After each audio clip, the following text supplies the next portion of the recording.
Dans ce tour du monde maintenant, cap sur Haïti, le simple nom de cette île des Caraïbes rappelle les crises qui la traversent, la fragilisent.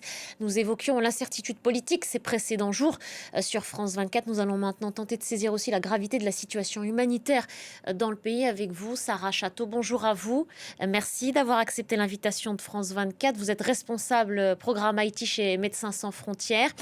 On va d'abord commencer, si vous le voulez bien, par poser des chiffres parce qu'ils sont importants. Ils sont aussi plus qu'alarmants. Sur les 12 millions d'habitants de l'île, plus de 5 millions ont faim aujourd'hui, littéralement. C'est ça la réalité que vous constatez, vous aussi, en Haïti? C'est la réalité. On rajoute à ça plus de 1,5 million de personnes déplacées sur Haïti. Si on veut parler de chiffres aussi, c'est uniquement sur la capitale, Port-au-Prince, 26% des hôpitaux qui sont fonctionnels, ce qui est largement loin d'être suffisant pour couvrir les besoins d'une capitale qui couvre à peu près 4 millions d'habitants. Donc la situation est vraiment catastrophique et ce depuis plusieurs années malheureusement. Comment est-ce que vous faites très concrètement sur le terrain pour pouvoir permettre à ces populations de survivre? Je reviens alors sur ce million de déplacés, sur ces 5 millions de personnes qui ont faim, qui ne mangent pas à leur faim. Comment est-ce que ces populations survivent au quotidien et on pense a fortiori aussi aux enfants? Alors c'est 5 millions de personnes qui sont en insécurité alimentaire. Il y a encore accès à la nourriture, hein, sur l'île, l'approvisionnement peut se faire. C'est compliqué et ce qui est vraiment le plus compliqué, en fait, pour la population, c'est comme vous dites, de se déplacer. On le voit là, justement, à travers vos images, celles que vous projetez, c'est, des quartiers qui ne sont plus accessibles. C'est une violence urbaine, des affrontements permanents entre, les gangs, les groupes armés et la police, avec le soutien des forces internationales. On a vu se déployer il y a 2 ans, les Kenyans sur l'île. Donc c'est vraiment ce contexte, en fait, en permanence, d'affrontements, de combats et depuis mars de cette année, mars, pardon, 2025, l'arrivée des drones kamikazes, des drones armés qui explosent un peu partout, dans les quartiers, où on a des grosses présences, de membres de gangs, mais qui touchent aussi la population civile. Donc la plus grosse crainte pour l'instant de la population et de tous les humanitaires, de toutes, les personnes essayant, d'intervenir dans ce conflit, c'est la sécurité.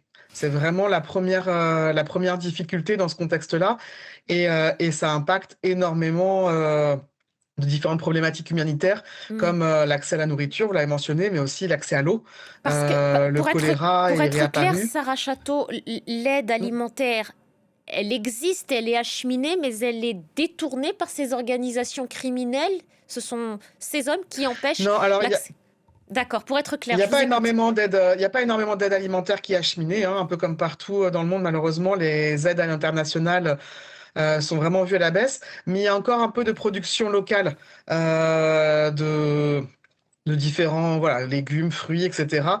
Donc il y a accès à la nourriture. La problématique, c'est vraiment de pouvoir se la payer et de pouvoir y avoir accès.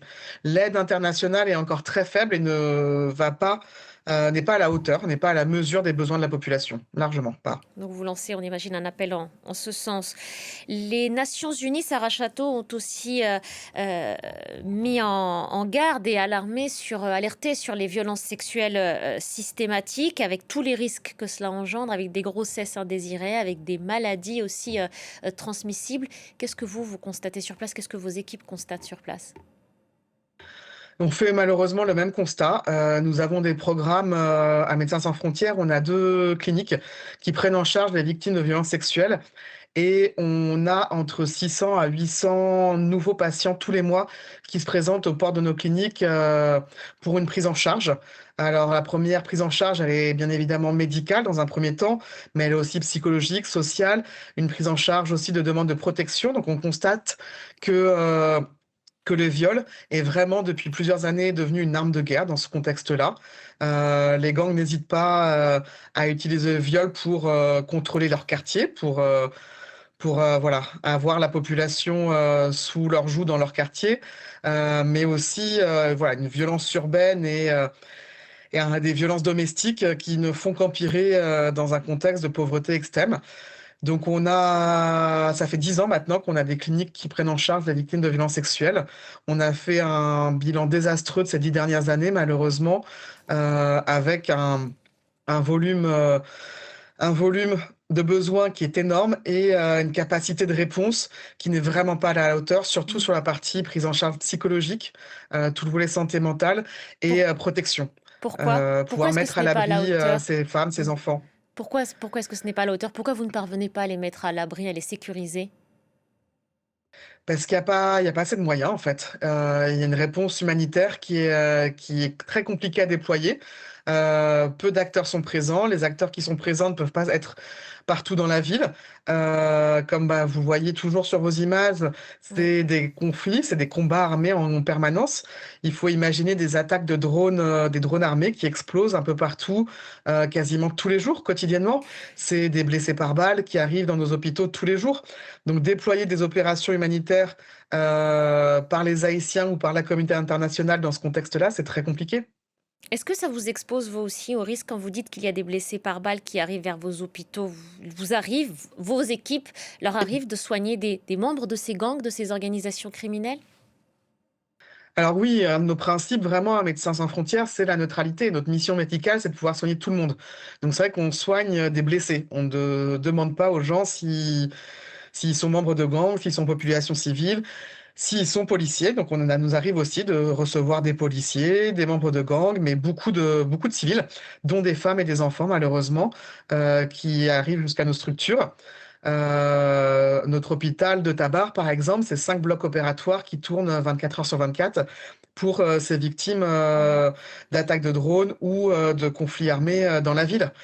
Nos équipes sont exposées.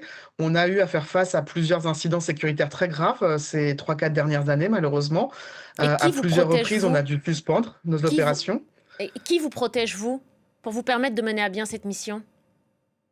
Alors on se protège nous-mêmes dans le sens où on communique avec toutes les parties au conflit.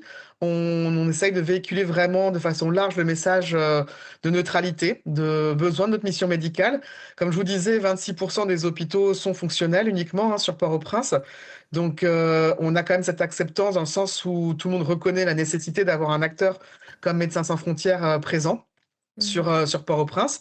Et c'est des discussions avec, la police, les autorités, qui sont très changeantes, avec les membres de gangs, avec la population civile. C'est loin d'être évident, comme je vous dis, on a été Oui. victime de plusieurs attaques, mais on arrive à maintenir notre présence quand même. Mais vous êtes toujours sur place.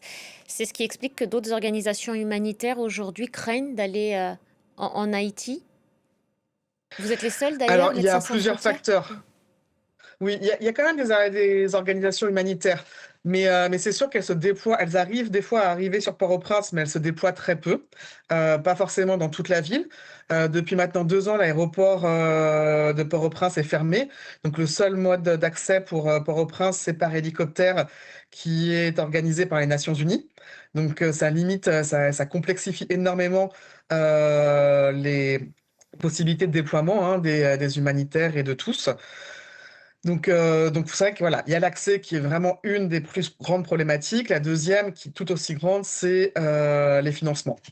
Mm. Haïti font partie de ces crises graves, de ces crises, qui durent, mais qui sont aussi partiellement oubliées, parce qu'elles durent justement depuis très longtemps. Elles ne faiblissent pas, elles ne font qu'empirer, mais elles s'étalent sur des durées très longues qui complexifient, voilà, l'approche pour les bailleurs, pour, les financements internationaux de continuer à s'y intéresser.